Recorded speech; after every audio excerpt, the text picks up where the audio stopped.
അസ്സലാമു അലൈക്കും വറഹ്മത്തുള്ളാഹി വബറകാതുഹു. ഈ കാണുന്ന ടാങ്കറില്ലേ, ഇത് മദീനയിലെ മസ്ജിദുൽ ഖുബയിലേക്ക് സംസം വെള്ളം കൊണ്ടുവരുന്ന ടാങ്കറാണ്.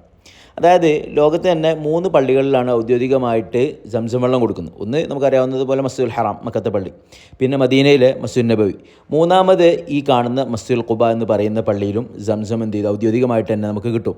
റസൂലുള്ളാഹി സ്വല്ലല്ലാഹു അലൈഹി വസല്ലമക്ക് വളരെ പ്രിയപ്പെട്ടൊരു പള്ളിയാണ്.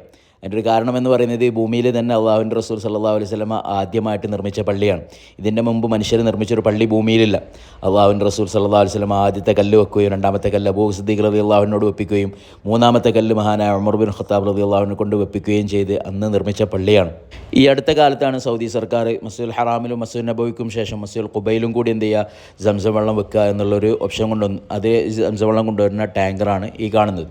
പരിശുദ്ധ മസ്ജിദുൽ ഹറാമിലും അതേപോലെ മസ്ജിദുൻ നബവിയിലും വെക്കുന്ന പോലെയല്ല ഇവിടെ വെച്ചിട്ടുള്ളത്. ഇവിടെ ഇതുപോലെ നമുക്ക് പ്രസ് ചെയ്തെടുക്കാൻ പറ്റുന്ന രീതിയിലാണ് സംസം വെള്ളം. നമുക്കറിയാം മദീനയിലൊക്കെ വലിയ പ്ലാസ്റ്റിക്കിൻ്റെ ആ ഒരു ബോട്ടിലാണ് ഗ്ലാസും കൂടി വെച്ചിട്ടാണ് ഉണ്ടാവും.